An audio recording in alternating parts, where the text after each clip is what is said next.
everyone. All right, couple of things that I want to go over or I want to discuss with you all before we get into row, which is what we're going to be discussing today. And that is actually, I don't even have. All right, I'm going to see if I can recreate. I had a list. I was prepared to give this class from home, and I left my list at home of all of the cases that I had picked for the final debate to see what you guys were generally interested in. But I don't have that right now, so give me just a second.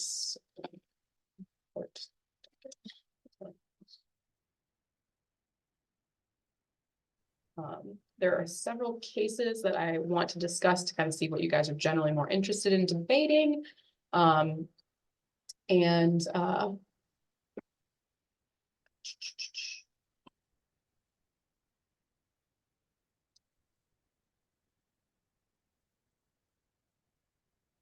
Trying to find the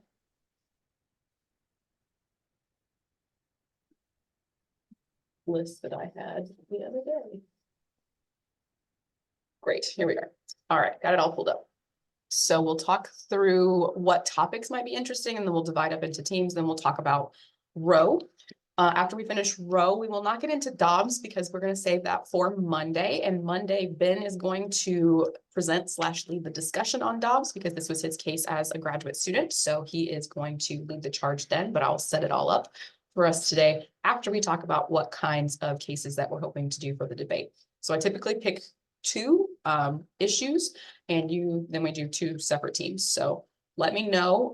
You can just sound off or put in the chat what sounds more interesting. I'm going to have to scroll through because I know I had a very specific set of ones that I was most interested in. Based on what we have already covered in here or what you guys have messaged me about and talked about with respect to other constitutional issues. Yes, so here is one. This is called Chiaverini. It's a very Italian name, I believe, versus City of Napoleon, Ohio. This is a case where it's a Fourth Amendment case, and they're deciding whether or not a malicious prosecution claim can go forward, even if when there are serious charges or when there are charges that were legitimately assessed, if they can still go forward, or what happens with the malicious prosecution claim. So that's Amendment 1. There is very interestingly, and this one has made national news, so I wonder if anyone is going to pick up on this one. There's also one of the 8th Amendment. This is cruel and unusual punishment, but it's not death penalty. This is City of Grants Pass versus Johnson, a case in which the Supreme Court actually, you know what, guys, I'm going to share my screen with you and I'm going to type this out. Sure. I hate not being on my own computer. I hate work. Here, let's be honest.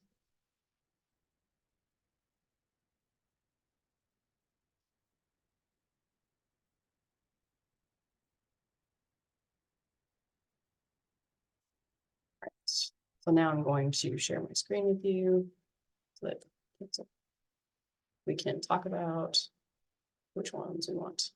So the first one would be a Fourth Amendment case called Kia. And if somebody wants to correct me on the pronunciation of that, feel free. And then there is an 8th Amendment.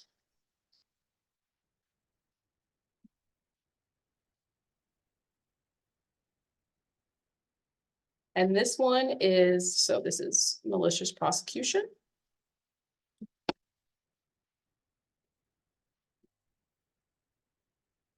This is cruel and unusual punishment, but specifically the law is whether or not it is a violation of the protection and cruel and unusual punishment to prevent or to have a citywide ban on public camping as it applies to individuals who are homeless. So is it a cruel and unusual punishment of individuals who are houseless or homeless, experiencing homelessness, for the city to have a statewide ban that prevents public camping so that they can't have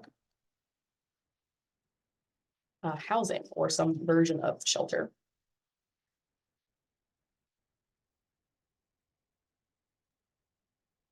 You've got Ellie in the waiting room. Ellie in the waiting room. Thank you so much. Didn't see her. I hate this option. Why can't I see Ellie in the waiting room? There we go. Jarkeisha was also in there. Thank you for letting me know that.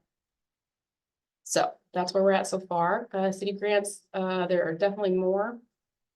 But there are a lot of civil cases or like ones of constitutional import that thank you guys. Josh is also there. We go. Okay, so thank you guys for keeping me updated on that. I'm trying to keep going past all the ones that are I don't want to call them boring, but they're definitely not ones of constitutional you guys. These are,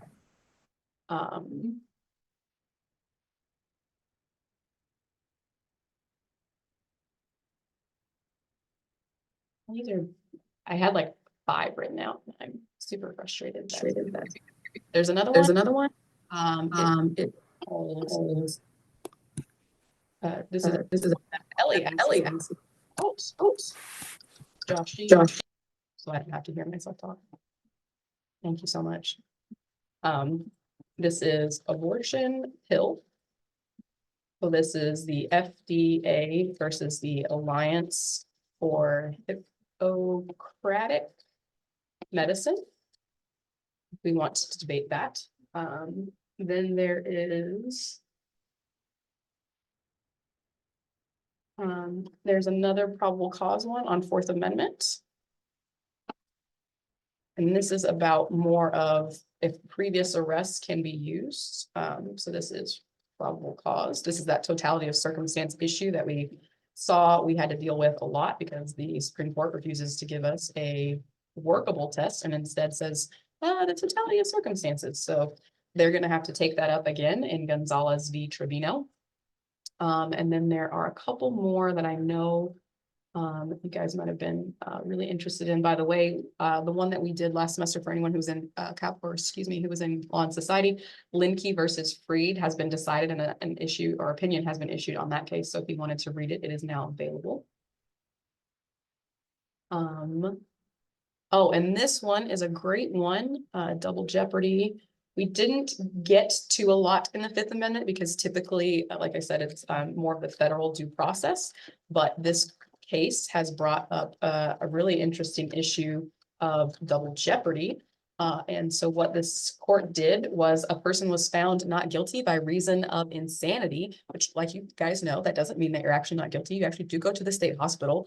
And then after competency was restored, they attempted to try the person again. And so they are now asking in McElrath, Georgia, if we're allowed to do that after someone's been declared mentally or not guilty by reason of insanity and GRI.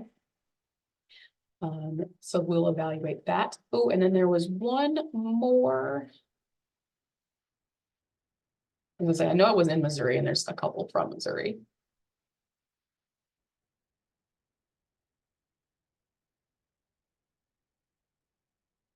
There is a related issue. If we wanted to take up the other one, there's a related case of Royal the U.S.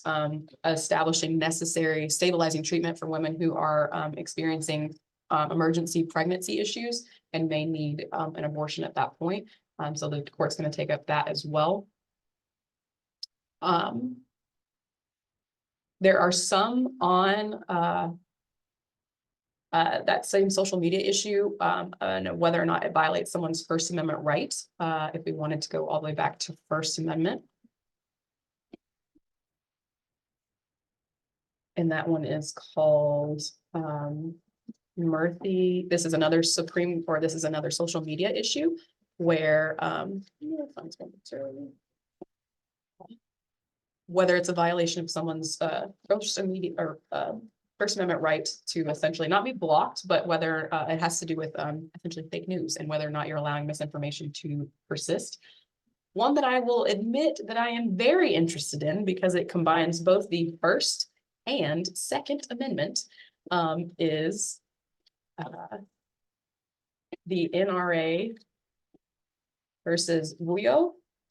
in which a case, the court will decide whether or not a New York legislator who is regulating, companies, so he regulates, gun laws. He made he discouraged companies from doing business with the NRA after the Parkland shooting, and whether that constitutes a coercion under the First Amendment. So that one's going to be very interesting because the court, normally there's no conversation about coercion in the First Amendment. So I think that one will be very interesting. And let me see, I think there might be one more that you guys might like to debate. Nope, wasn't that one. I think that one. That's arbitration. There's a Starbucks case if anybody was interested in Starbucks and their ongoing labor relations issues. That's going to be heard in front of the Supreme Court. Same thing with a couple of cases on Trump and whether or not he's allowed to be on the ballot. I'm not litigating those in debate. Sorry, I don't want to hear it. There's also a fun one on Texas versus New Mexico and Colorado. They're still arguing about the Grand River Basin. In case you guys thought that hadn't been resolved in the last 200 years, it's still being debated in the Supreme Court. Like I said, there are a couple of Trump cases on whether or not he can be on the docket and whether or not prosecution or pending prosecution prohibits that. I'm not getting into that. I don't want to get into that. Not in this capacity. So at that point, actually, then I'm just gonna leave it at these options. That's quite a few anyway. Like I said, I'd like to pick two. So kind of what are your guys' thoughts with respect to how you'd like to see this, or what kind of cases you might like to debate for the final debate? I'd like to go ahead and get you your topics assignment so that we can get everything set and everybody's ready to go for the final, and we can kind of ease into the end of the semester. I see someone on the chat is saying, Gracie says NRA. I think that one's a good one. McElrath as well, or City of Grants. Those are all my three favorites probably. But what are you guys thinking? I also think, given that we're going to spend a little time on Roe and Dobbs in the next few days, the FDA versus Alliance for Hippocratic Medicine will be great. Absolutely, Abdullah. I will also just assign you to a team at that point if we need someone. So if you go out and you're not here. And Taylor says 1st or 14th. Taylor, when you say 1st or 14th, do you mean social media first, or do you mean Second Amendment first/second? McElrath and NRA. Okay, seems to be some interesting ones for the NRA. Either. All right, come on. I need some more people to chime in here. Gonzalez, NRA. That one seems to be the one that's popping up a lot. So let's just go ahead and say we're going to take on the NRA. I also like this because it does 2 amendments, which requires that team. You didn't know. All right. So let's go ahead and say that we're going to do that one. Who wants to debate NRA versus Royal? And keep in mind, we have to have 2 cases. So not everyone can jump on this one. Okay, can you just, I didn't get let into the Zoom room for a minute, so can you like just reiterate what we're doing here? Yes, Ellie, we are going through, so these are a couple of cases that the Supreme Court has taken up and has not yet decided or will take up in this year as far as constitutional issues. So I've gone through and kind of culminated some that touch on issues that we've also discussed this semester for the final debate. So we are now trying to pick between 2 different cases to debate on 2 different days, because I don't like to hear the same debate twice. And I'm asking for everyone's opinion on what they think. And I've divided it kind of up based on the amendments that they cover, the individual issues that we might be addressing, and then the names of the case so that later we can go and look them up, or you guys can go and look them up after we've continued through this. So definitely sounds like NRA is one of them. I'm seeing a lot for McElrath. I'm also seeing quite a few for probable cause. But I'm not. If we do McElrath, I'll join that debate team. So it seems like, okay, let's do that. We'll do NRA and then we'll do McElrath. So we are going to be debating the 1st/2nd Amendment, and then the 5th Amendment, which will be, actually both of these are going to be not necessarily challenging, but they're a little more than I think you bargained for, because in NRA, you're going to deal with 2 areas of law, the First Amendment and Second Amendment, which has different case laws we know. And the Fifth Amendment, which we didn't get too into, but double jeopardy is also one of those that typically we don't see a lot of litigation about because it's pretty obvious. So I think this one's going to be very interesting to see. So I'm going to go through the chat and divide you up right now based on what you've told me. And then if I need to readjust numbers, I will. So give me just a second. Everybody on chat, if you don't mind, if you have not already in the chat, if you've done it already, don't do it again. But if you have not already in the chat, tell me which one that you'd prefer. And if you had said both of them before, tell me which one you want more specifically. Ellie is on McElrath. Ellie. Taylor had voted first or second. So Taylor, would that mean, I assume you want NRA? Yes, okay. And again, I may move you all around depending on who ends up on what teams. John C says either McElrath or NRA. So John C, what's your either? Okay, well, I'll put you where there's more people then, because there are some people who have, I'll go through everyone who has a preference, and then anyone who doesn't, I'll put you where each.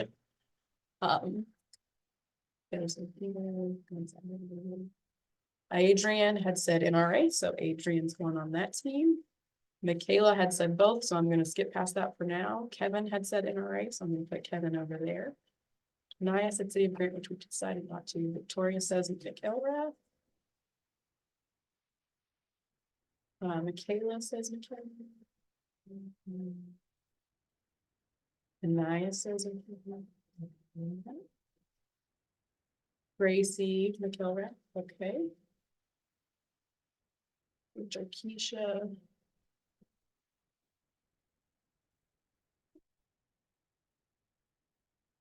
Lorena, I'm putting you on NRA because we need some more members on that team. Destiny is going on that team per request. Adrian, got you on that team.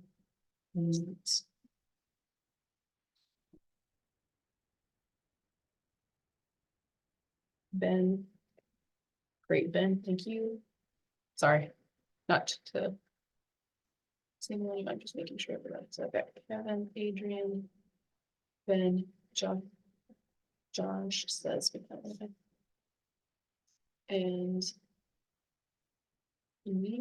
John C, I'm going to put you on NRA because I think we're going to have too many on McElrath, but let me check. We'll also have to reassign a villa to this one. Just to make sure I have my 1, 2, 3, 4. All right, we're slightly off by 1. Who am I missing? Let me make, this is the team I have so far for NRA, and then I'm going to tell you the team I have for McElrath, and you let me know if I've forgotten you. So NRA, I have Taylor, Adrian, Kevin, Lorena, Destiny, Ben, John, Abdullah. McElrath, I have Ellie, Victoria, Michaela, Anaya, Gracie, Jarkeisha, Nate, Josh, Benisha. Did I forget anyone who is currently here?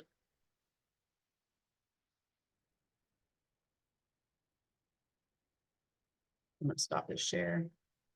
Making sure. No, I don't see anyone. All right, so I will put this when I type it up and it's no longer just jibber jabber on Canvas, which is also all up to date and posted, except for the few things that people posted in the last like 24 hours, which is not fun to see all the stuff go away and have my checklist cleared and then more stuff appear on it.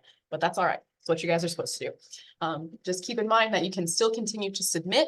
I am not cutting you off as long as the class is still rolling. So at any point in time,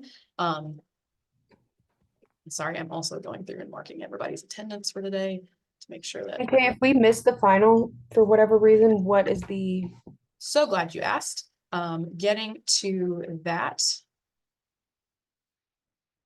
All right, we have almost everyone here except Andy. Oh, I'm going to put Andy on the NRA team. Sorry, Andy. Not here. That makes it even though. All right, and then I will divide you up in teams, opposing teams. So you'll be split first and foremost by your case, and then you'll be split into teams A, B, C, D for competition. You will need to prepare for the final exam for both sides because you will not know until the day of the debate what side you are going to be debating, and that will be determined by coin flip. I do have examples of this, and I will post them to Canvas. So post examples so that you can see how last semester's debate went. Previous ones have gone to see what they look like. And you will also be able to see your teams and the final debate days. How final debate will work. You will debate. One team will debate one whole class period, the next class period, and the other team does not have, the other two teams do not have to come to that debate unless they just want to see what it's like and want to be there and observe. That definitely happens, and I'm fine with that as long as you're respectful. Same thing for the second class. Teams C and D will go on that day, and then teams A and B, if you want to be there, you can. If not, no problems, but they will complete the full debate. And then on the day of what's scheduled for our final exam, we will meet and do a debriefing. So all that schedule will be posted on Canvas after today, now that I have kind of our cases listed out and the team members assigned. Ellie asked a really great question, which is what happens if either at some point in this process of getting ready, you realize you're not going to be there for the final debate, something happens, or something does happen where you can't make it, like it's an emergency situation. First and foremost, contact me. Do not contact your team members. Contact me, let me know that there's something going on that's going to prohibit you, and then you will be given an alternative assignment, which is pretty much just a written version of the final debate. So instead of coming in class and arguing orally and answering my questions as I push them to you, then you will write essentially a for brief and an against brief, kind of on both sides of the issue, telling me, what the arguments would be for both sides. And then you'll write the same thing that all students write, which is a final debriefing on what you think the court's actually going to do. And we'll talk more about that as we get close to it. So, but you will have an alternative assignment if something happens. Any other questions about the final for now? Again, you'll get more details as I get this sorted and posted on Canvas and I get our actual schedule looked up, because I don't even know when our technical final is scheduled for, but I will get all of that to you by the next class period by Monday. So, but between now and then, or for now, any other questions about the final? I have a question, of course. Yes, Ellie, go ahead. Will we be aware of like our team ahead of time so that we can correspond if we want to? Okay, cool. I will post the teams publicly in Canvas so that you can see all of them, because we will definitely want to work together ahead of time. Okay, cool. Any other questions? For now. Okay, great. All right, so with that said, we've got the final preps. Got that out of the way. Now let's talk about everyone's favorite overruled case, Roe versus Wade. As usual, we'll start this off as we always do. Someone tell me the legally relevant facts of Roe versus Wade.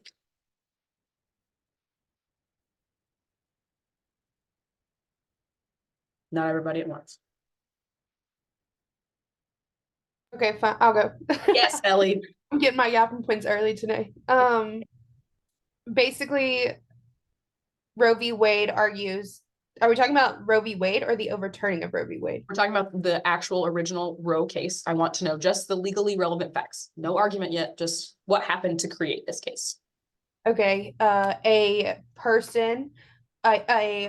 woman who remained unidentified to us, wanted to have access to an abortion. She got an abortion, I believe, and then she was being held accountable for that, saying that that was not something that she was eligible for. She never, correct me if I'm wrong, but I don't think she revealed her identity in the case. No, she did not. Okay, that's all. I was going to say no, because a lot of it had to do with personal privacy as well in that case. Correct. Any other legally relevant facts? Yes, Ben, I will be posting both of those to Canvas. Josh, go ahead.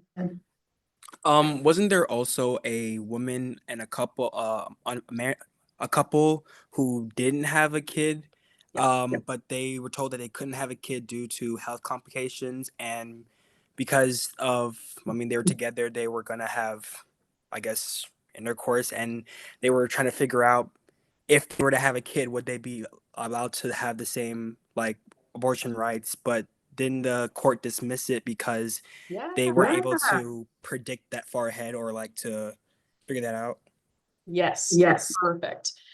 So it's important to know that Roe v. Wade, although it is very famous for the one unidentified, the Jane Doe of the case, that there was actually multiple people who sued based on this Texas law. which was essentially what we are looking at now. Look at Arizona. What a time to be having this conversation, right? So they all sued, and what Josh was alluding to is that some of them were dismissed from the suit and told they could not go forward, and some were allowed to go forward. Now, the people who were dismissed from the suit, it said that they did not have standing to sue. There was no predictable, you couldn't predict that issue, but they allowed Jane Doe, whatever you call, to go forward. This is a very important part of the holding, so I'm hoping everybody picked up on this. Why? Yes, but it isn't necessarily just about abortion, but legal rights with respect to healthcare and the privacy between a patient and a doctor. Why did they allow only Jane to go forward with her? Because it's a very important part of the legal holding and the legal implications from Roe. Was it because hers wasn't a hypothetical? You're so close, but I want the legal phrase. I don't know the legal phrase. It is in Roe repeatedly over and over again. It's actually a very important phrase. But you're on the right, you got the right reasoning. It was a woman's decision to terminate or not terminate the pregnancy by Blackman. Wasn't that something he said? Yeah, that's Blackman's holding. What was the reason with result to standing? Why did the couple get dismissed from the suit saying they didn't have standing, but Jane Roe did? And Ellie's right. It's because Jane Roe's situation wasn't just a hypothetical, but was she going to be pregnant forever? Was she pregnant by the time it got to the Supreme Court? So then she have standing to sue about her pregnancy rights? Was it raw justice or I'm thinking spitballing? You're all right. Hey, this is Trust Nest. We're all spitballing. It's okay. Why is a pregnant person allowed to challenge these statutes, but the couple is not? Because it's concerning a pregnant person and not a married. No, Josh, yes. Is it because it said that is it the case it said the normal 266-day human gestation period is so short that the pregnancy will come to term before the usual process is complete? Yes. What kind of legal issue? I'm sorry, what? So Josh is right. The understanding of why they were allowed to go forward is because the typical term of pregnancy is like 266 days if you have like a very long, healthy pregnancy. But the typical duration of a case, we're not even going to get to the Supreme Court. We're not even going to get to a lower appellate court in 266 days. So that makes it pretty impossible. So that means the court creates an exception for legal standing for the purposes of pregnancy. Does anyone catch what that legal standing is? And it's for any situation where this actually is true. It's not just pregnancy. All right, learn this phrase. Capable of repetition, but evading review. You should see that repeatedly throughout Roe, because one of the reasons that the couple's case was dismissed was because they had no, like Ellie said, they had no theoretical baby. It was just, or they didn't even have a hypothetical baby. They just wanted an injunction. And we've talked about all along, all the semester, when you want the Supreme Court or you want any court to make a declaratory statement, you're going to have standing to make that statement. And you're going to have to prove that you're likely to you're likely to be prosecuted. If anyone can remember that 303 Elenis case where the person who was having or didn't want to service or provide services to LGBTQ individuals for their wedding website. She used this same standard, capable of repetition but evading review, because the life cycle of a business not going to get that. And so she wanted that injunction, that declaratory relief ahead of time, because she knew that a new law had been passed and she expected herself to be in violation of it. That's what the couple did. And the couple was told, no, not enough. That's not enough. Versus the woman who was pursuing this in First Amendment realm, they said, yeah, that's enough. We're gonna hear the case. Does anybody think? What do we think about why that result, we saw that different result all these years later?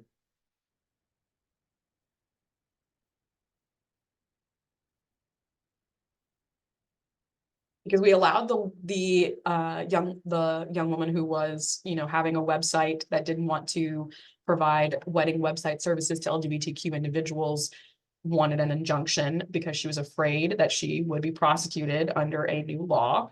And she was told that she was allowed to go forward. She didn't have to wait for the prosecution to actually happen. So why did the Supreme Court tell this couple they're gonna have to actually wait for this to happen?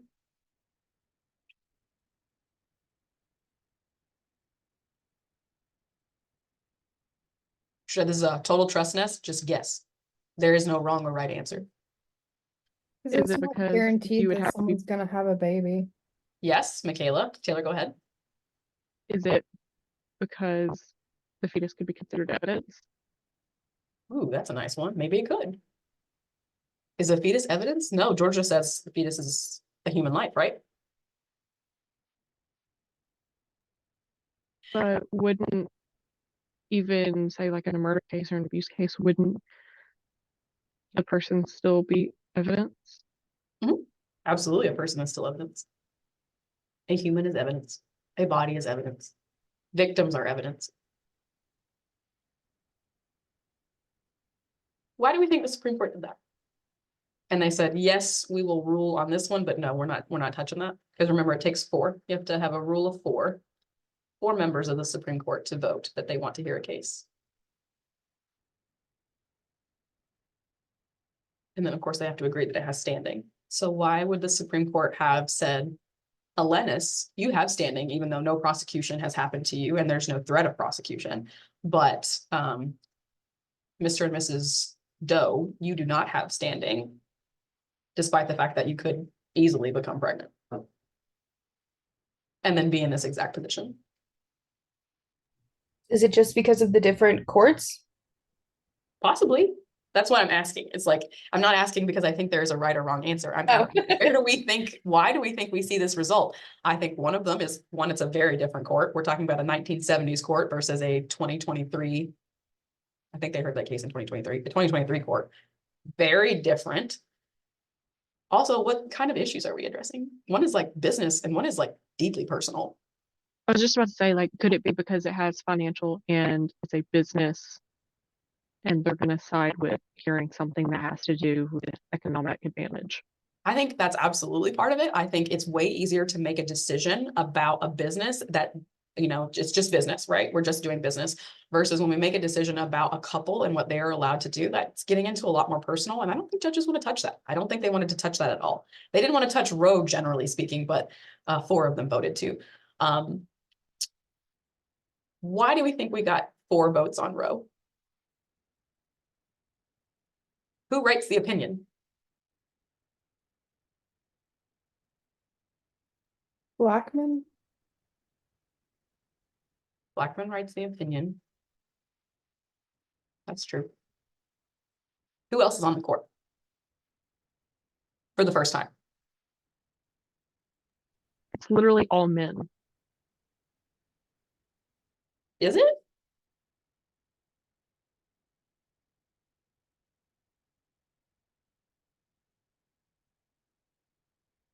It's always the old white men, didn't you know? I mean, come on. Hang on just a second. I need to fact check something. Okay, I could be totally wrong, but is it like Douglas and Stewart? Were they on it? Douglas is, Stewart is on this one opinion as well. What about Marshall? He is.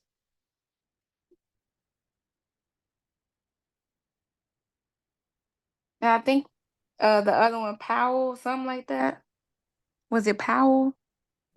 Okay, so no, yeah, these are all men deciding this, yeah. It actually matters more for Casey, which is what Ben's going to talk about next time.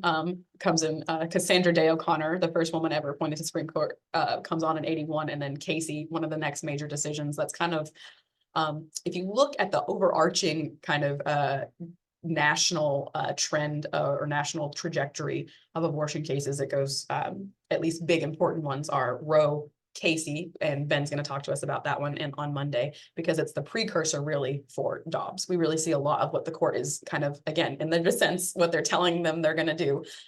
We see that a lot in Casey, and they tell us what they're going to do in Dobbs. But that was what I was hoping to get at, but it turns out factually I was incorrect. Sandra, the reason I thought that was because I was thinking about Casey, not because I was thinking about Roe. All right, back to what I was talking about, generally speaking. So we have a married couple that we decide can't, but we are allowing Jane Roe to continue because of a very important phrase, capable of repetition, but evading review. So the thing Taylor talked about, we can't get this to the Supreme Court in the terms of a natural human pregnancy. It can't, which means that it's always going to escape review. And if that's the case for an issue, it's always going to escape review because it will end before we could possibly get it to court. That's going to be an exception to standing or mootness. They're saying, you know, you don't have standing, couple, because yours is so far-fetched. First of all, you have to actually have a pregnancy, and you guys have been really unsuccessful at having a pregnancy thus far. This person is actually pregnant, and her pregnancy will terminate before we could, like, naturally terminate, before we can make a decision on this. You guys don't even have a potential one to discuss, so we're not going to discuss your standing. So that's why we see that come through, and only applies, again, to people who can actually get pregnant. Why is that important? Actually, I think Nate already pointed it out. Only women or people with uteruses can get pregnant. So for a husband to kind of sue on behalf of his wife is going to get through a lot of things, like property and how we look at marriage now. And we know now from Supreme Court opinions that people don't have to get their husband's approval before going to certain levels of medical care. So again, that's I think also an undercurrent reason of why we held differently for Jane than we did for the married couple, which is interesting because it means the married couple doesn't have any redress or any help for their issue, which we are also seeing currently now that Alabama has ruled that embryos are uterus and you can face criminal punishment for destroying or otherwise disposing of unused embryos in the IVF process, which means that families who were previously grieving already because they are not fertile could now possibly be grieving because they're going to have to dispose of their embryos and face prosecution. So all around, great time to a person with a uterus. So moving forward from legally relevant facts and how we get the standing to this case, what we know the ultimate issue is what in this case? Somebody just shout it out for me.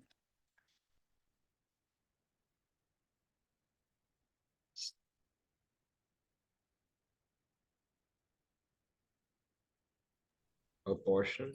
Yes. The legal right to terminate a pregnancy. When does that attach, and when and why? So talk to me a little bit about, so they're kind of taking this out. Talk to me about what the court says. How does the court ration with this or reason with this issue? Any particular comments stand out to you?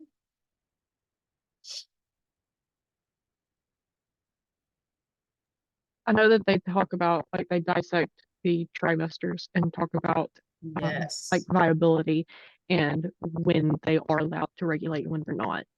Absolutely. So they have a very big discussion, and this discussion is so important for Casey and for Dobbs, and just generally all abortion litigation from Roe's, from the second it's announced, it becomes an issue because they take this kind of scientific approach.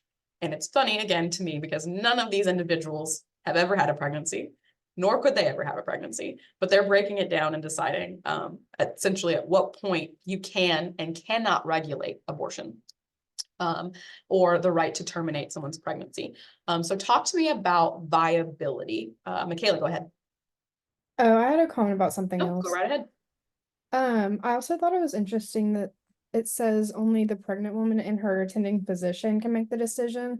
So that made me think that, and I mean, I'm not sure if this is practice now, but can doctors refuse, even if it's like a legal right in a state? Yes, Okay. doctors can Is that refuse. what that's referring to? Yes. Okay. But great question, because doctors can refuse to perform an abortion. They have always been able to refuse to perform abortions. Now, for those who might have noticed when we were doing the selection of cases. There was a particular case of somebody versus what's called the Hippocratic Alliance of Medicine. So most people typically, how's a way to phrase this? So a lot of times doctors take the approach, or so the Hippocratic Oath, does anybody know what it is? Or what you say? To do no harm. Yes. Venetia, what were you gonna say? Go ahead. So some women really wait till their third trimester to want to have an abortion. I don't necessarily think that's what always happens, but there are a lot of situations where it doesn't, or especially before we had a lot of like prenatal testing where you could discover a lot of genetic issues early in the trimesters. That wasn't like, again, we're talking about, this was decided in the 70s when a lot of that medicine and that information was not readily available to mothers or people who were expecting, especially not in their early days of pregnancy. It was still very much like, this is just the very early stages. Don't even tell anyone that you're pregnant yet because we don't know if it's going to last. That's kind of the era and the time period in which people are talking about it. So I don't think it's that most people and research overwhelmingly supports that 90-something% of abortions occur within the first 6 weeks of pregnancy, first 6 to 8 weeks of pregnancy. So the people that are getting into their third trimesters are usually not people who just get to the end and decide they don't want to have a baby. There's usually a problem, either with the fetus and its development, or it's causing a problem for the mother. A lot of times preeclampsia and other gestational issues can happen, especially as for high risk people who are pregnancy. Like I would be incredibly high risk if I were to have a baby, which is one of the reasons Dr. McCuddy and I have decided to use a surrogate instead of, well, also I had a hysterectomy last year. You guys all knew that. But before then, we had already decided to use a surrogacy because the high risk pregnancy to me, and we live in a state and in a location that's not very friendly to abortion or to abortion access. And if I were to get to a point where it would become unsafe for me, we would obviously need to make a decision that would be in my best interest. And I know my spouse would support me, but my state would not. So that's one of the big reasons that we have chosen to go about family planning in this way. So no one really gets to the third point or the third, you don't go 9 whole months and then decide I don't want a baby. Usually it is 9 whole months and then there's issues after issues after issues. Like I said, the research overwhelmingly supports that that's not really how abortion happens, although that is a very popular way of presenting the argument that like, oh, you shouldn't just kill a baby. That's where that viability process talks about. So kind of getting back into that viability, Victoria's chiming in on the chat talking about viability and describing it as the potentiality of human life. And to kind of wrap that into the trimester conversation, early in a person's trimester who is expecting, a lot of things can go wrong. And they can mean the end of the pregnancy. And it's not uncommon at all for women to miscarry 1 or 2 times. And any time that you do miscarry, it increases the risk for the next pregnancy. It's kind of like having a stroke. Once you've had a stroke, you're at a much higher risk for having another stroke. Once you've had a miscarriage, you're at a much higher risk of having another miscarriage. And all of those, or most of those, will occur very early in the pregnancy when the fetus has, again, a lower potentiality of life. It's not as fully formed. It doesn't have immune systems to protect it from certain things. It doesn't have the automatic response systems. It doesn't have, it's completely dependent on the host body. Essentially, this is a parasite. It's completely dependent on it for food, and anything that person intakes that's not healthy for the fetus could potentially damage the life of that fetus. Taylor, go ahead.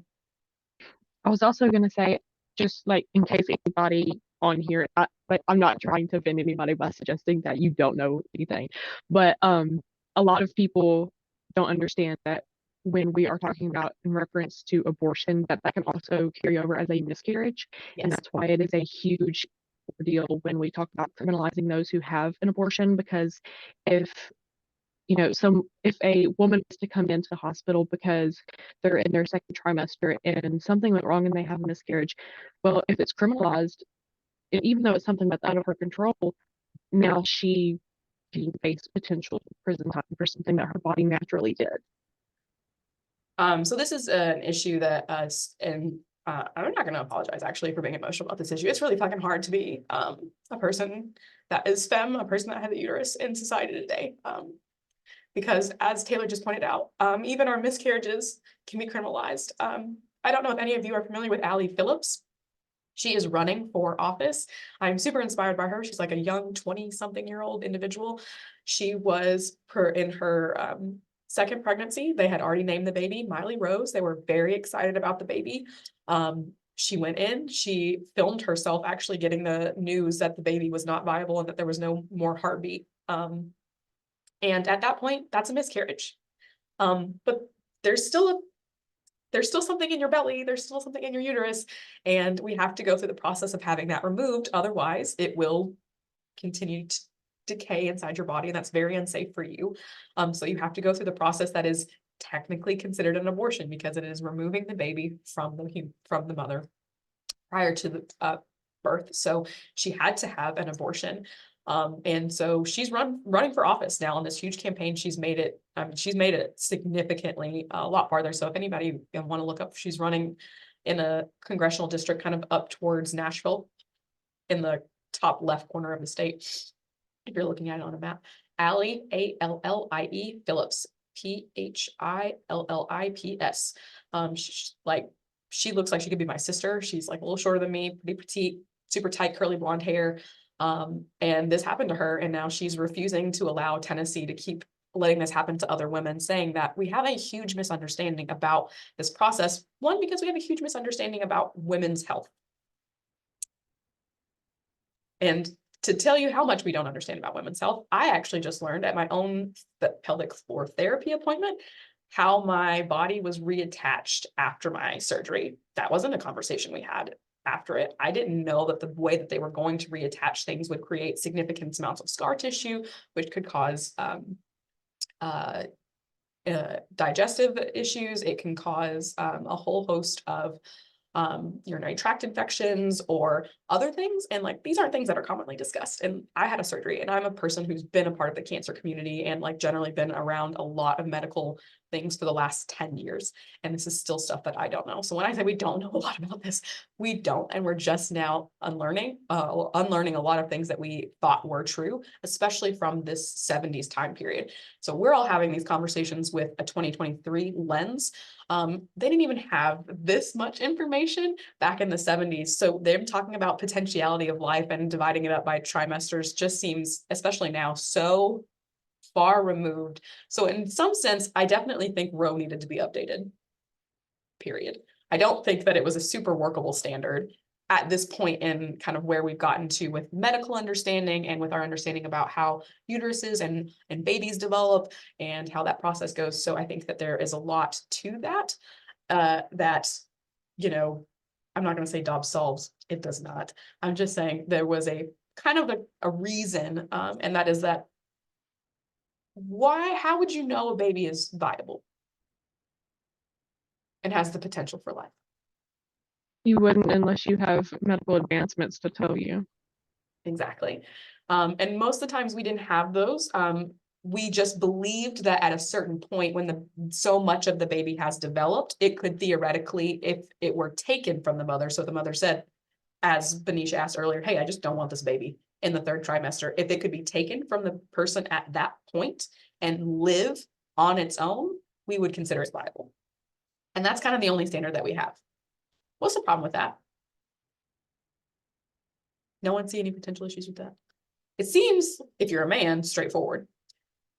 People who have been around babies or had babies born when they were not supposed to be. What's the problem with that? This viability concept of if we just took it from the mother and it could live on its own, therefore it is viable, and that's when you can't regulate it anymore. What's the problem with that?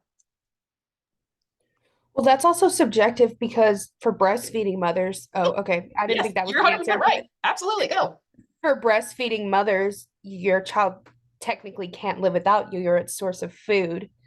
You know, and that can be a different conversation if you don't breastfeed. But for a lot of people, they are the lifeline for their child for up to a year after the child is born.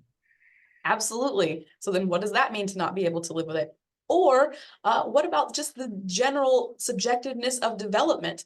A baby like my nephew, who was born several weeks after his due date, they had to force a C-section because he was too big to fit through the birth canal.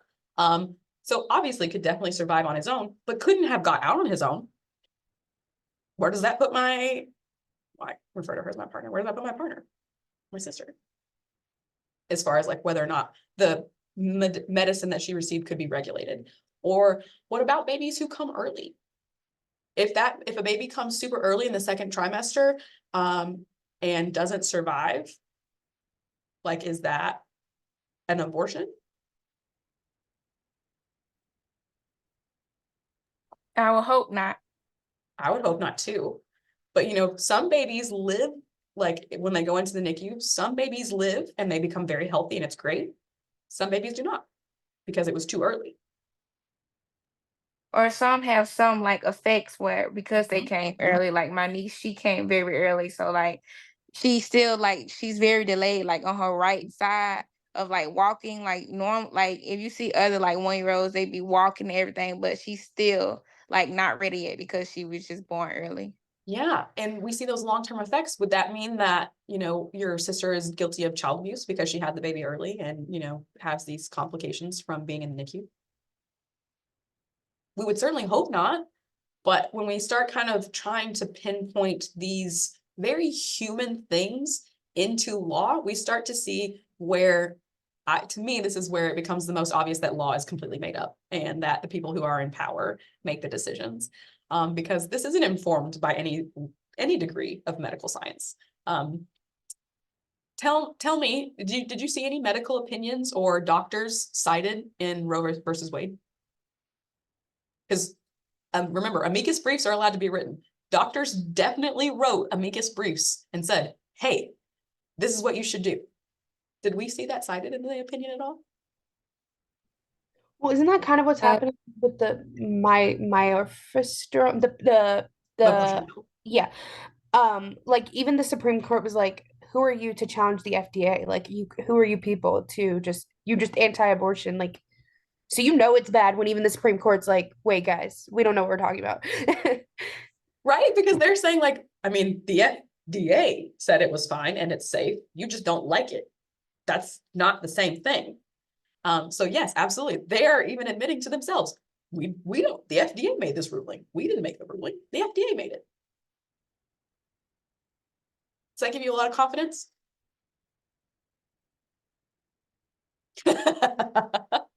Taylor's thinking, all right, though. So talk to me more about some of the other considerations the court made. So they do discuss a lot about viability, and that's really where it comes down essentially to, is that the court decides if a fetus is viable, and we typically consider them to be viable pretty much in the third term. That's when you can't regulate, but pre that, you can put some regulations on there. Or you can't regulate it as heavily as you can when the baby is viable. What other reasonings and logic, let's call it loosely logic, that did the court use to kind of get to this ultimate opinion in Roe?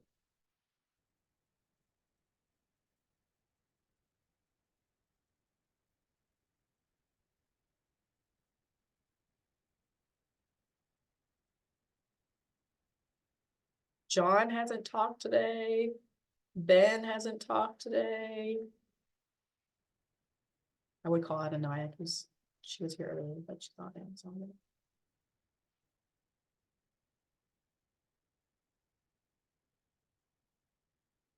all right, just tell me some of your takeaways then. What are some of your takeaways from reading Roe? What stood out to you?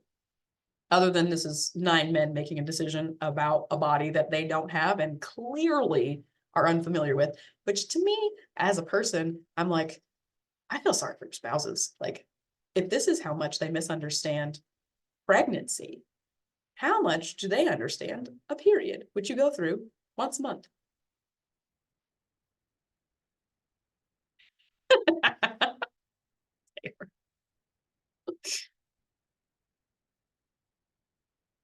I think like you and Taylor were talking about like the scope of like what abortion covers and like how it can cover all these medical emergencies and whatnot. And it's just like further like restating to me like how like women have to be in like a state of emergency or like have had their body like violated via a sexual assault or something Yeah.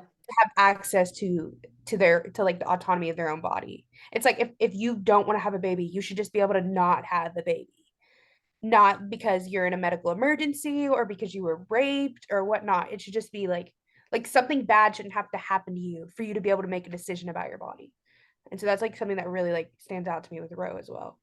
Is that they are trying to say, like, essentially those are the people who are really deserving of Yeah, these opportunities. it's like we're like perpetrating that, like in order for a woman to make a choice about her body, it has to be violated first in some way. The awkward joke Floyd made. What joke did Floyd make? I can't remember. It's been a minute since I read the full opinion. He said something about like when a man argues against two beautiful women like this, they're always going to have the last word. And that's the exact reaction that states happen. Everyone was just like, what the fuck? You just said that out loud. Go ahead, Ben. Go ahead. To further on Ellie's point, that the majority ended up going with that this was a family issue, which have always been considered like deeply personal. And so it should be, they decided it should be a family issue rather than a state or a nation issue, and up to the family. So how do you feel about the fact that it's up to the family? This is like such a gray area, I feel like, because like as somebody, like it obviously takes two to tango. And so, you know, I feel like obviously the person that is carrying the baby has, you know, their body invested in it too, but that baby is also half somebody else. So that's like really a gray area for me. These are leading into what Ben says are some Casey spoilers, because this is kind of the gray area that, and that's why I said you can really track the Supreme Court's like kind of whole, like, we don't know what to do with this. And that's kind of the takeaway that I have from Roe after I had reading Casey, and then after reading Dobbs, they don't know what they're doing with it. Mostly because the majority of the people who are on the court, it's not an issue that they ever have to face. How would you guys, we're a court, this class is a court, and we are now going to decide an issue on whether or not English majors should be required to take foreign language to graduate. Let's debate that. How would we go about that? I mean, we have Knowledge do to. we have to base that on? We have to have a foreign language. Right? We have to do it, so they should have to do it too. If it's a core requirement for the like degree plan, then I don't see the issue. Yeah. Destiny, go ahead. I feel like Taylor said, if most of the degrees, like many of the departments here at U of M, like require you to have a foreign language, like why wouldn't you? But then again, like, I don't know, even when I was in high school, a lot of people, like a lot of my friends, or I wouldn't even say friends, but a lot of the people I used to talk to, they like come towards like English, the subject, as the language, not like as what it actually teaches you. So like, you know what I mean? Like Yeah. English, the subject, like you're doing readings. They're not teaching you freaking grammar. Right. They're not There are like two actual tracks, actually. In the English major itself, there are actually two tracks. One is the literature track, where you are, like you said, reading and kind of responding to that. And the other is focused on the grammatical English language part of it. So if you are not concentrated in the linguistics and you're concentrated in literature, why do you have to take foreign language?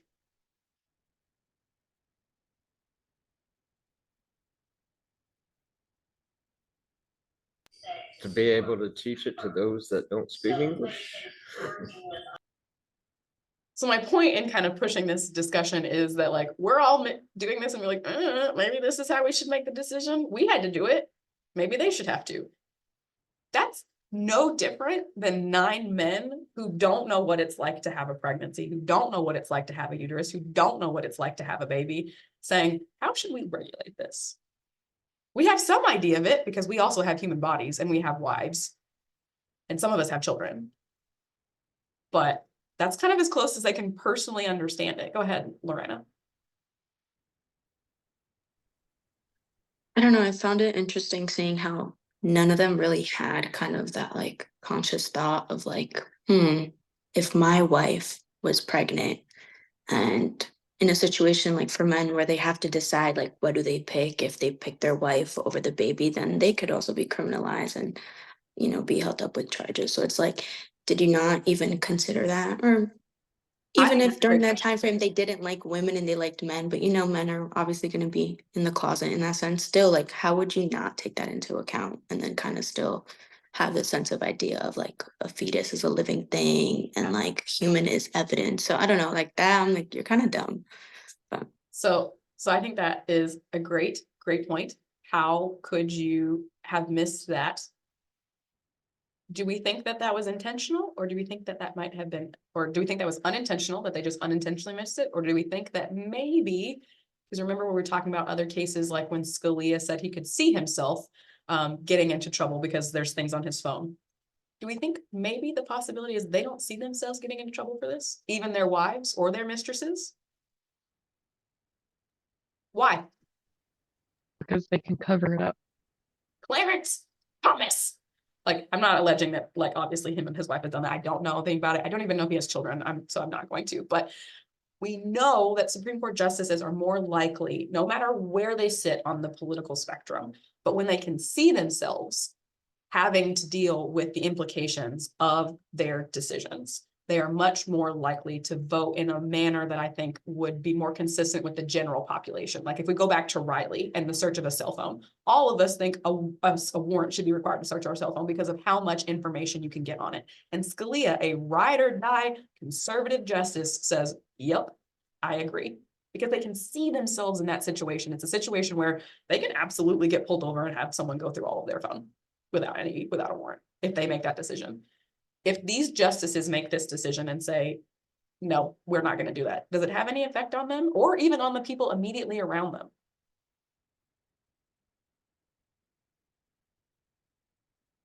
And Michaela chiming in saying these people would absolutely still have abortions if it was illegal. They also have the means to leave the country to do so, right? Because it's legal right across the border in Canada. They got money. They don't have to worry about that. Lorena, is your hand still up? Where am I? Okay, go ahead.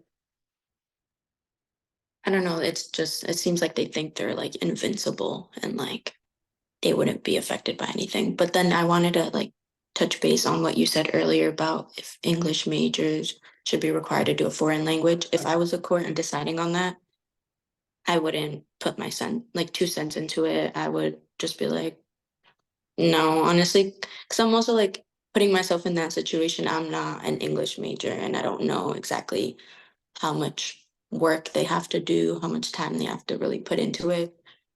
And like, yeah, for like us, it was required, but the school system is always in a sense corrupt and some majors have to do a little more than others. So I don't know.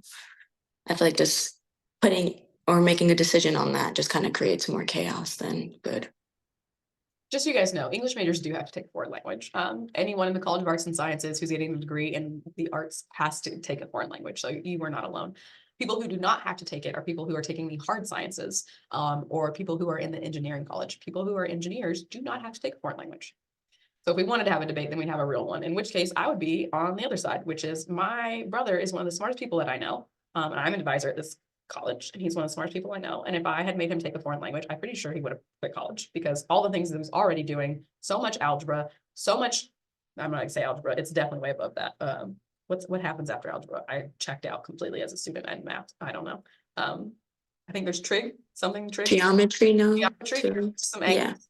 What happens? Calculus, that's the thing that happens. Calculus, statistics, way over my head. Those of you who are in statistics, are you enjoying that process? Would you like to be made to take a foreign language if the majority of your course load was statistics? Nope. But I like what Lorena said, which is like, I don't know anything about it. So I don't think I would give my 2 cents. Courts don't have that option, right? The men in this case didn't have that option. They have to make a decision on it in theory, right? How many of them do you think went home and asked their spouses what they thought or what they should do?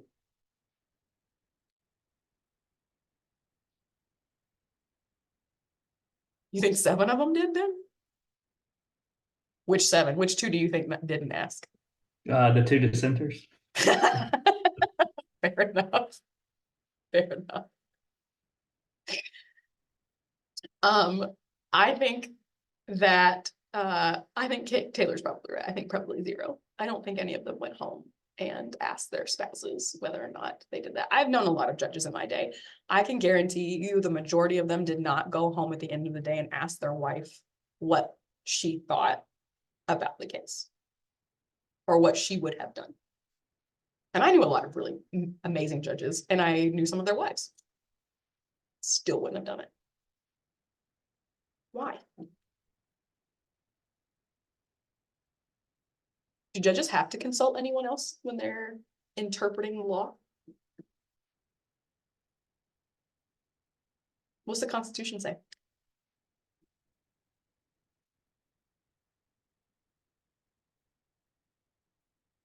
I'll give you a hint. It's no. No. Constitution does not require them. Benicia says, but I feel like I don't understand why the court feel like they know what's necessary for women who want abortions, or like going back to the foreign language example, why does the school feel like it's necessary for a specific major? I feel like we know what's necessary for us.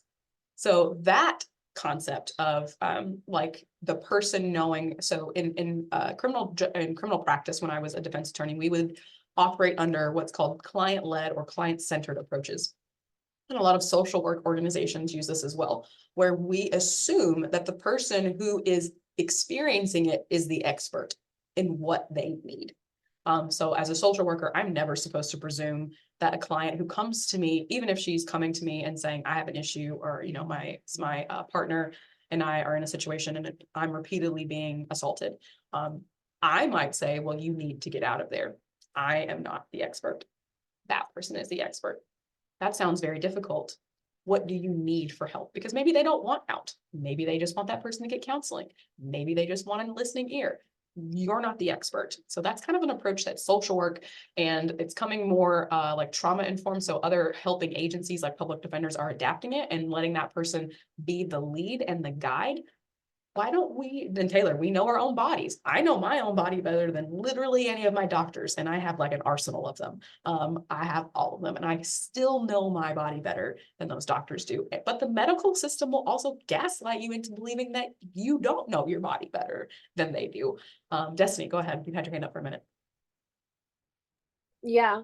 I wanted to, I don't know, but I feel like to a certain extent, I mean, I feel like in a perfect world, in a perfect society, every single individual would know, like, you know, what's best for us. Like, I'm not, you know, I'm not trying to say like we don't know our bodies, because like you said, like the doctors will gaslight you to thinking you're the fucking issue when you go in there, because I'm like, how are you telling me I don't have nothing wrong with me when I'm literally in pain? But that's not the point. But like, But is it though? I don't think it is. I think it's right on point.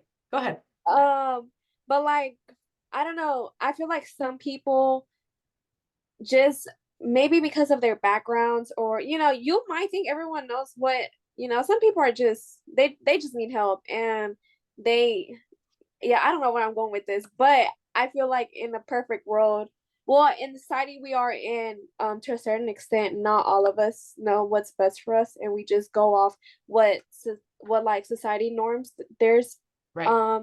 that they're put in. But yeah. So we have like a mainstream understanding of what is good for a body, but a lot of times that doesn't necessarily apply to us as individuals, but we don't, as individuals, then question that.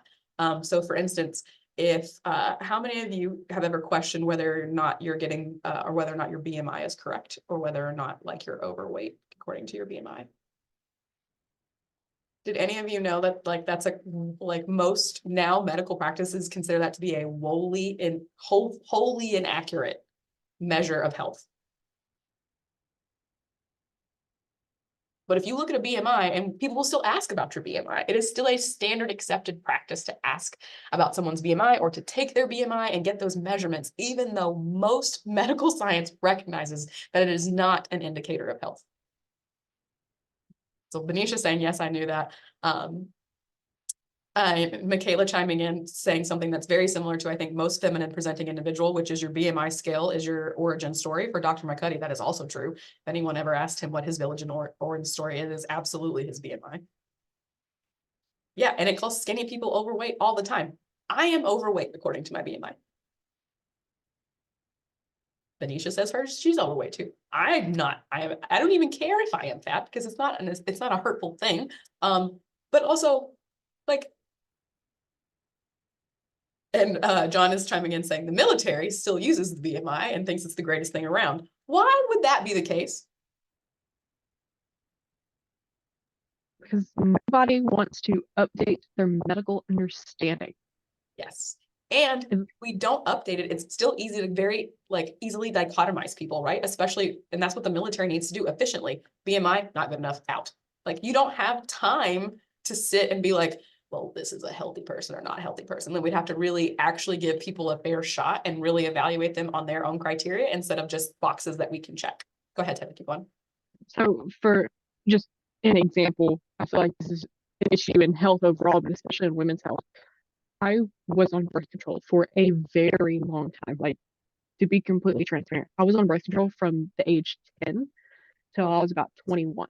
Wow, yeah, that's a long time. And it wasn't for, anything sexual. It was just to help regulate stuff like that. Absolutely. I did not realize until I was almost off my birth control that antibiotics cancel it out. None of my doctors told me that. No nurse, no doctor, anybody. Don't you think that that is something that is key that you need to tell somebody who's on birth control if they are taking it to prevent pregnancy? Absolutely. And think about all the other things or other times that we go to the doctor and we get antibiotics. Do they ask about what other regulatory medicines that you're taking? Do you know how many medicines antibiotics will cancel out? Or how about this? Did you know that taking a biotin supplement, which I take daily after I've had my hysterectomy for my hair and my skin and my nails, because your body will, after you've had a hysterectomy, you don't have hormones anymore, those things will deteriorate. So I take biotin to repair them. Lots of people who've had cancer do it. But did you know that if you take biotin, it will completely nullify all your blood work? So if you go into the doctor, all your blood work's gonna be wrong if you're taking one biotin supplement. Is that on? It's not on. I'll tell you right now, that's not on the warning label. And doctors don't tell you that ahead of time. They will get to the appointment and be like, your blood work is off. Are you on a biotin supplement? Yes. Oh, you didn't tell me that. You didn't ask. And you also didn't tell me before the appointment not to take it so that it wouldn't cancel out my appointments. Or Taylor's chiming in, SSRIs, SNRIs. What about the whole host of mental health medications that don't play well with other things like heart medications? Also, did you know some medications that are used for schizophrenia can also be used to cure things like chronic hiccups? Because body chemistries work differently. We understand so much more about bodies than we did in 1973, I believe this case was decided, and even more than then. And yeah, people are chiming in to say, how much the army or military want them weigh. And John, where would 20 pounds even come off of you, John? You gonna chop off a leg? I don't even know. Benicia, I feel you there. My BMI says I'm gonna be 110, and I'm like, that was at 13. I hadn't seen that number on the scale since middle school. And I don't want to. I was that size in middle school and I was healthy in middle school. I'm healthy now. These aren't necessarily indicators, but we use these things like viability and where we are in a timeline as that's the indicator. Just like we kind of do in the criminal legal system, right? If someone's with a charge, they're this person, they can be dichotomized in this way and that way. It's all about kind of putting a label or putting classifications on people that we can really easily understand. But the problem with bodies and humans is that we don't work that way. One of the largest misconceptions is that there are two biological sexes. Incorrect. Incorrect. There is an entire category of individuals called intersex individuals, and it is more likely that you will be born intersex than you will be born a triplet. So to act as if these people don't exist is to literally erase them. And what happens to those bodies if they were to become pregnant? We don't even know because we don't do enough medical research on people who are intersexed and have both present or both potentially both genomes present. Victoria chiming in to say BMI was only correct when in 16 and had a severe eating disorder. Yep, that was the only time my BMI was correct. Either was also when I had an eating disorder actively. So we have a lot of these things in the law that attempt to understand the human experience and honestly regulate the human experience. But it's really challenging to regulate a human experience because no human experience is the same. And I think that's honestly where Roe goes wrong. I don't think it goes wrong in trying to prohibit people or trying to limit the amount of, kind of, let's call them medically elective procedures at the third term of pregnancy. I don't think that's necessarily a bad thing to say, like, hey, don't wait 9 months until there's a fully formed baby inside of you to decide that you don't want it. Maybe decide that earlier. I don't think that's a bad thing.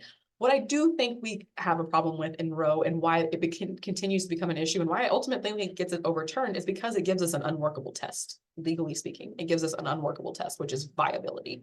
Because viability for every baby, for every human, for every breathing thing is different. Life looks different and quality of life looks different for every single person based on their own experiences. My quality of life looks very different than your all's quality of life because I am at least 10 years older than most of you. I have also been through cancer in the last 10 years. I can't count how many number of surgeries, and I've also elected to have several tattoos are technically considered medical procedures. That's why I have to give informed consent. I can't even tell you how many of those I've had. I can't tell you how many times I've been in a tattoo chair. Yeah. And all of that informs and shapes my body's life and my experience in my body, how I see my body and what the things I feel okay and not okay happening to it are. And the court is trying, in a sense, to make sure that everyone can do that, but by only giving like this one test. And ultimately, I think, as we'll see when we talk about Casey and the problems it presents for families, and then we get to Dobbs and the issues it presents for, how we nationally feel about an issue, we'll see even more. So other thoughts, questions, comments about Roe and its interesting place in history?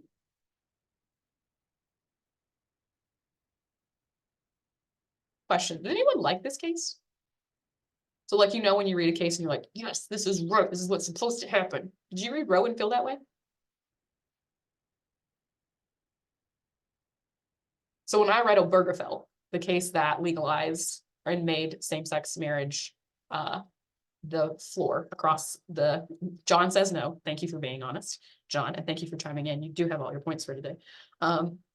Then I read Obergefell and I felt like, finally we were heard. Finally, it got across. Benicia says, no, I don't like it. Did anyone read Roe and think, yes, we got it right? No one is saying yes. And most of you who have your camera on are shaking your head no. I think that's also very indicative, right? It was missing some key concepts in Korea. Yes, absolutely. Ben, go ahead. And now we have hindsight, which can really help rereading. Like, this clearly didn't work too well. Absolutely. Michaela saying it was more of this should have already been there. Yeah, it seemed like this is a test we should have already had in place, and maybe Roe should have made something more workable. We should have already been working with the viability standard. Doctors should have already been using that in the practice. That should have been the practice in medical standard. The legal thing should come in when doctors don't have an answer. So I agree with all of those. I think those are very astute points. And as Ben was saying, now we have the hindsight to know that like this was not a workable test at all, for all the reasons that any of us who have had a menstruation before could have predicted that this was not going to end up well. Because you can't even predict your menstruation with that level of accuracy that the court is expecting doctors to be able to predict healthy pregnancies. And so I agree, even though, we definitely didn't, or I will say we, I will say me, a liberal uterus having, or previously uterus having individual, did not want to see Roe overturned. I still don't think it got it right though. I don't think it gave us a test that was workable for really anyone, for medical providers, for women who are going through this process to know what to do, for families to know how to family plan. And I think we're going to see, as Ben is going to talk to us next week, that it only gets more murky from here. So with that said, I'm going to go ahead and dismiss you all. You're all free to go. I will see you all on Monday in class. Stick around if you have any more questions. You need to talk about anything. That's great. There was somebody I wanted to specifically talk to. Can't remember who it was, so it's fine. I'll email them if I remember. I will see you all on Monday.